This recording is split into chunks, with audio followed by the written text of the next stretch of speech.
The Shadow Out of Time by H.P. Lovecraft. After 22 years of nightmare and terror, saved only by a desperate conviction of the mythical source of certain impressions, I am unwilling to vouch for the truth of that which I think I found in Western Australia on the night of July 17 to 18, 1935. There is reason to hope that my experience was wholly or partly an hallucination, for which, indeed, abundant causes existed, and yet its realism was so hideous that I sometimes find hope impossible. If the thing did happen, then man must be prepared to accept notions of the cosmos and of his own place in the seething vortex of time, whose merest mention is paralyzing. He must, too, be placed on guard against a specific lurking peril which, though it will never engulf the whole race, may impose monstrous and unguessable horrors upon certain venturesome members of it. It is for this latter reason that I urge, with all the force of my being, a final abandonment of all attempts at unearthing those fragments of unknown primordial masonry which my expedition set out to investigate. Assuming that I was sane and awake, my experience on that night was such as has befallen no man before. It was, moreover, the frightful confirmation of all I had sought to dismiss as myth and dream. Mercifully, there is no proof, for in my fright I lost the awesome object which would, if real and brought out of that noxious abyss, have formed irrefutable evidence. When I came upon the horror, I was alone, and I have up to now told no one about it.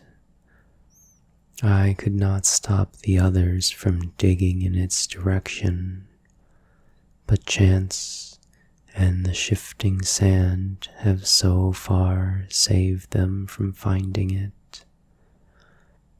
Now I must formulate some definitive statement, not only for the sake of my own mental balance, but to warn such others as may read it seriously.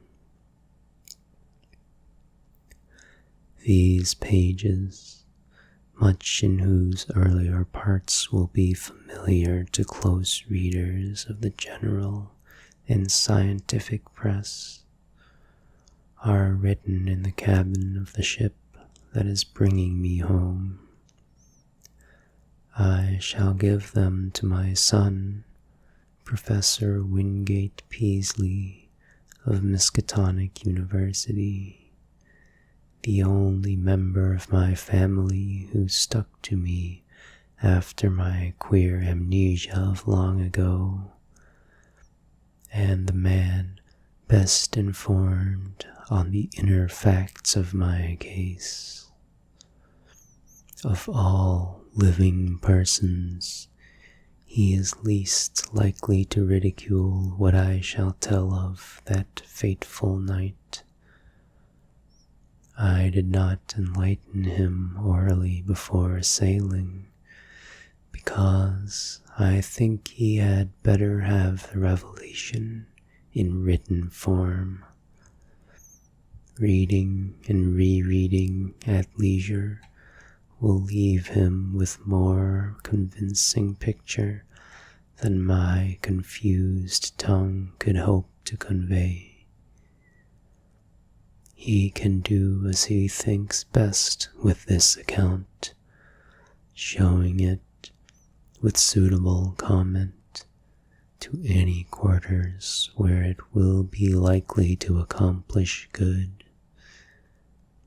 It is for the sake of such readers as are unfamiliar with the earlier phases of my case that I am prefacing the revelation itself with a fairly ample summary of its background.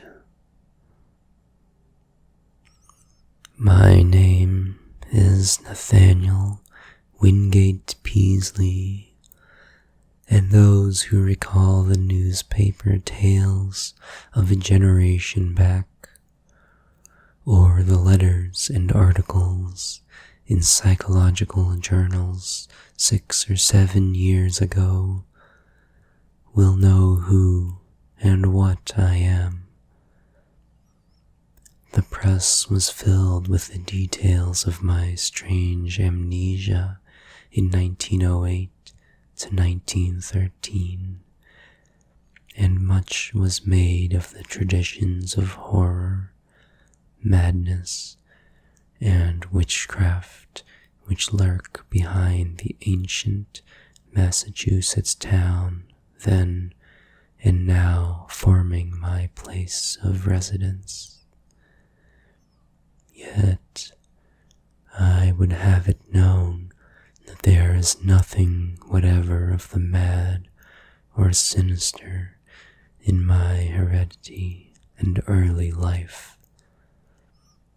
This is a highly important fact in view of the shadow which fell so suddenly upon me from outside sources. It may be that centuries of dark brooding had given to crumbling, whisper-haunted Arkham the peculiar vulnerability as regards such shadows, even though this seems doubtful in the light of those other cases which I later came to study. But the chief point is that my own ancestry and background are altogether normal. What came from somewhere else, where I even now hesitate to assert in plain words. I am the son of Jonathan and Hannah Wingate Peasley, both of wholesome old Haverhill stock. I was born and reared in Haverhill, at the old homestead in Boardman Street, near Golden Hill. I did not go to Arkham till I entered Miskatonic University at the age of 18. And that was in 1889. After my graduation, I studied economics at Harvard and came back to Miskatonic as instructor of political economy in 1895. For 13 years more, my life ran smoothly and happily. I married Alice Kezar of Haverhill in 1896, and my 3 children, Robert K. Wingate and Hannah, were born in 1898, 1900, and 1903, respectively. In 1898, I became an associate professor, and in 1902, a full professor. At no time had I the least interest in either occultism or abnormal psychology. It was on Thursday, May 14, 1908, that the queer amnesia came. The thing was quite sudden, though later I realized that certain brief, glimmering visions of several hours previous, chaotic visions which disturbed me greatly because they were so unprecedented, must have formed premonitory symptoms. My head was aching, and I had a singular feeling, altogether new to me, that someone else was trying to get possession of my thoughts. The collapse occurred about 10:20 a.m. while I was conducting a class in Political Economy 6, History and Present Tendencies of Economics, for juniors and a few sophomores. I began to see strange shapes before my eyes, and to feel that I was in a grotesque room other than the classroom. My thoughts and speech wandered from my subject, and the students saw that something was gravely amiss. Then I slumped down, unconscious in my chair, in a stupor from which no one could arouse me. Nor did my rightful faculties again look out upon the daylight of our normal world for 5 years, 4 months, and 13 days. It is, of course, from others that I have learned what followed. I showed no sign of consciousness for 16.5 hours, though removed to my home at 27 Crane Street and given the best of medical attention. At 3 a.m., May 15, my eyes opened and I began to speak, but before long, the doctors and my family were thoroughly frightened by the trend of my expression and language. It was clear that I had no remembrance of my identity or of my past, though for some reason I seemed anxious to conceal this lack of knowledge. My eyes gazed strangely at the persons around me, and the flexions of my facial muscles were altogether unfamiliar. Even my speech seemed awkward and foreign. I used my vocal organs clumsily and gropingly, and my diction had a curiously stilted quality, as if I had laboriously learned the English language from books. The pronunciation was barbarously alien, whilst the idiom seemed to include both scraps of curious archaism and expressions of a wholly incomprehensible cast. Of the latter one in particular was very potently, even terrifiedly, recalled by the youngest of the physicians 20 years afterward. For at that late period, such a phrase began to have an actual currency, first in England and then in the United States, and though of much complexity and indisputable newness, it reproduced in every least particular the mystifying words of a strange Arkham patient of 1908. Physical strength returned at once, although I required an odd amount of re-education in the use of my hands, legs, and bodily apparatus in general. Because of this, and other handicaps inherent in the mnemonic lapse, I was for some time kept under strict medical care. When I saw that my attempts to conceal the lapse had failed, I admitted it openly and became eager for information of all sorts.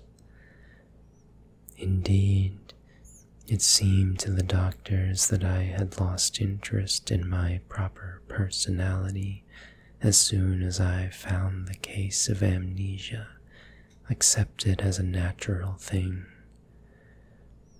They noticed that my chief efforts were to master certain points in history, science, art, language, and folklore, some of them tremendously abstruse, and some childishly simple, which remained very oddly in many cases outside my consciousness.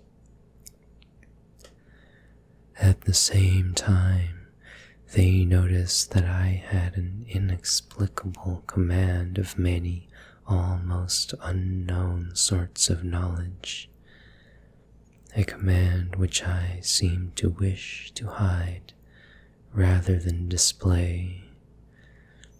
I would inadvertently refer, with casual assurance, to specific events in dim ages outside the range of accepted history, passing off such references as a jest when I saw the surprise they created. And I had a way of speaking of the future which 2 or 3 times caused actual fright.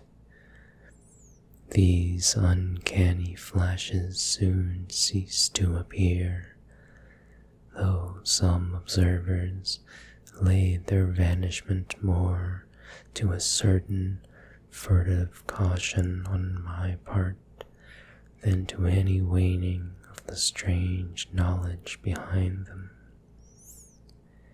Indeed, I seemed anomalously avid to absorb the speech, customs, and perspectives of the age around me, as if I were a studious traveler from a far foreign land. As soon as permitted, I haunted the college library at all hours, and began shortly to arrange for those odd travels and special courses at American and European universities, which evoked so much comment during the next few years. I did not at any time suffer from a lack of learned contacts, for my case had a mild celebrity among the psychologists of the period. I was lectured upon as a typical example of secondary personality, even though I seemed to puzzle the lecturers now and then with some bizarre symptom or some queer trace of carefully veiled mockery. Of real friendliness, however, I encountered little. Something in my aspect and speech seemed to excite vague fears and aversions in everyone I met, as if I were a being infinitely removed from all that is normal and healthful. This idea of a black, hidden horror connected with incalculable gulfs of some sort of distance was oddly widespread and persistent. My own family formed no exception. From the moment of my strange waking, my wife had regarded me with extreme horror and loathing, vowing that I was some utter alien usurping the body of her husband. In 1910, she obtained a legal divorce, nor would she ever consent to see me even after my return to normalcy in 1913. These feelings were shared by my elder son and my small daughter, neither of whom I have ever seen since.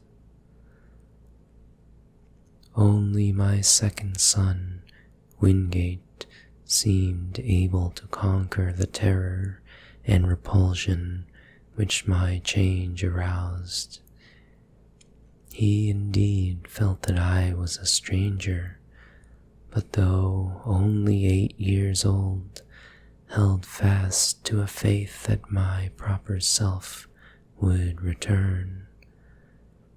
When it did return, he sought me out, and the courts gave me his custody. In succeeding years, he helped me with the studies to which I was driven, and today, at 35, he is a professor of psychology at Miskatonic. But I do not wonder at the horror I caused, for certainly the mind, voice, and facial expression of the being that awaked on May 15, 1908, were not those of Nathaniel Wingate Peasley. I will not attempt to tell much of my life from 1908 to 1913, since readers may glean all the outward essentials, as I largely had to do, from files of old newspapers and scientific journals. I was given charge of my funds and spent them slowly and on the whole wisely in travel and in study at various centers of learning. My travels, however, were singular in the extreme, involving long visits to remote and desolate places.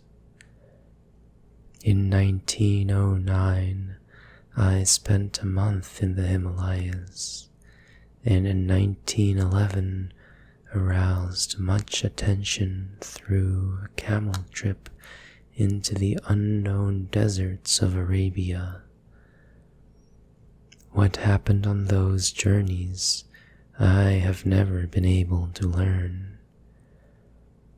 During the summer of 1912, I chartered a ship and sailed in the Arctic north of Spitsbergen, afterward showing signs of disappointment. Later in that year, I spent weeks alone beyond the limits of previous or subsequent exploration in the vast limestone cavern systems of Western Virginia, black labyrinths so complex that no retracing of my steps could even be considered. My sojourns at the universities were marked by abnormally rapid assimilation, as if the secondary personality had an intelligence enormously superior to my own. I have found also that my rate of reading and solitary study was phenomenal. I could master every detail of a book merely by glancing over it as fast as I could turn the leaves, while my skill at interpreting complex figures in an instant was veritably awesome. At times, there approached almost ugly reports of my power to influence the thoughts and acts of others, though I seem to have taken care to minimize displays of this faculty. Other ugly reports concerned my intimacy with leaders of occultist groups, and scholars suspected of connection with nameless bands of abhorrent elder-world hierophants. These rumors, though never proved at the time, were doubtless stimulated by the known tenor of some of my reading, for the consultation of rare books at libraries cannot be effected secretly.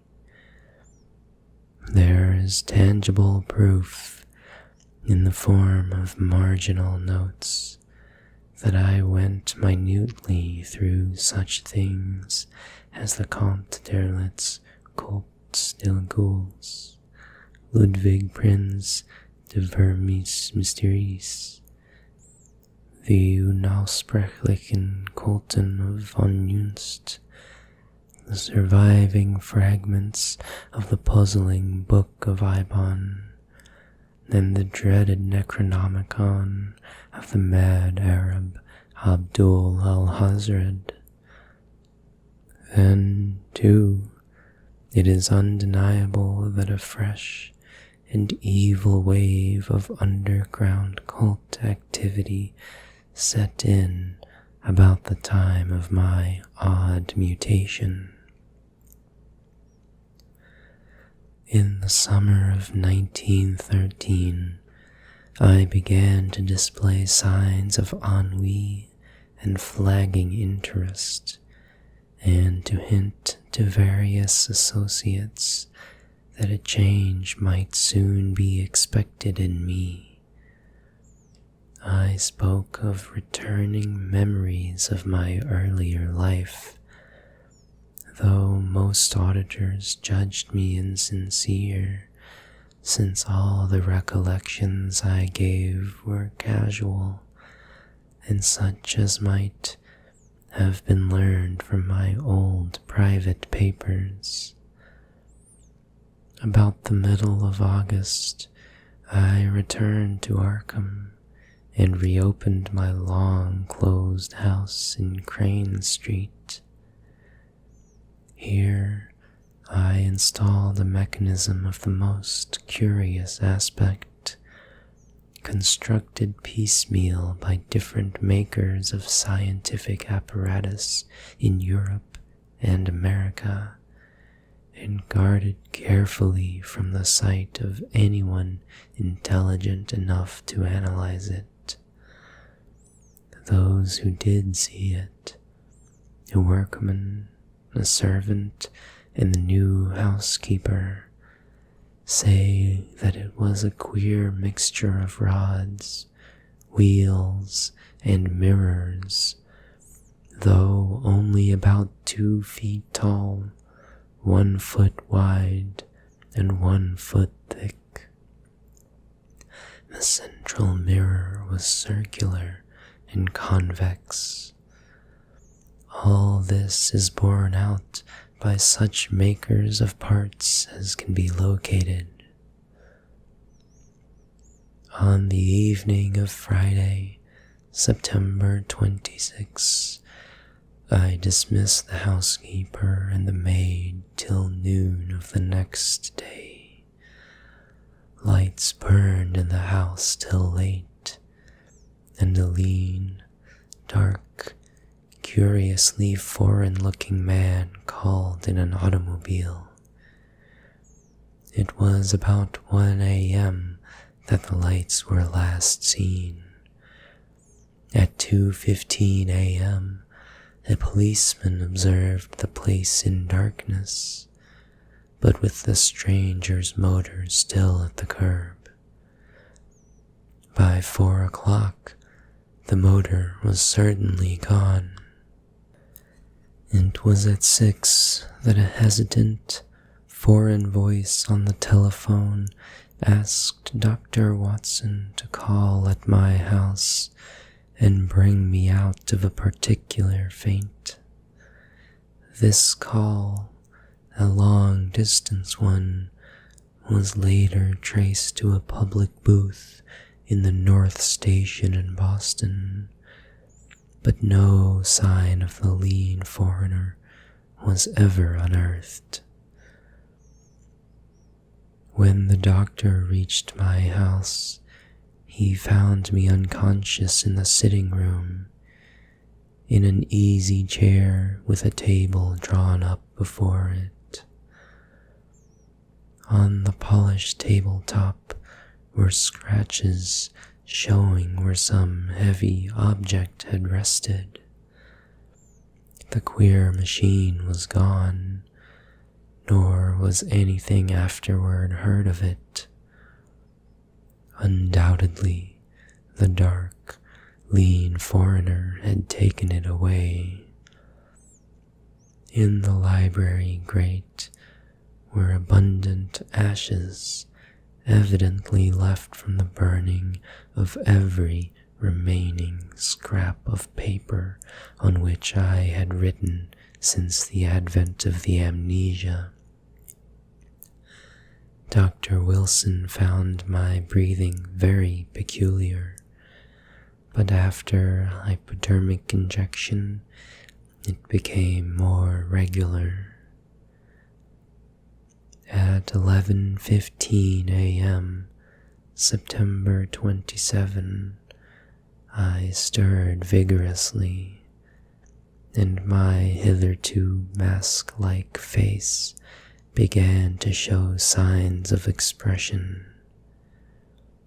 Dr. Wilson remarked that the expression was not that of my secondary personality, but seemed much like that of my normal self. About 11:30, I muttered some very curious syllables which seemed unrelated to any human speech. I appeared, too, to struggle against something. Then, just after noon, the housekeeper and the maid having meanwhile returned, I began to mutter in English. Of the orthodox economists of that period, Jevons typifies the prevailing trend towards scientific correlation. His attempt to link the commercial cycle of prosperity and depression with the physical cycle of the solar spots forms perhaps the apex of. Nathaniel Wingate Peasley had come back, a spirit in whose time scale it was still that Thursday morning in 1908, with the economics class gazing up at the battered desk on the platform.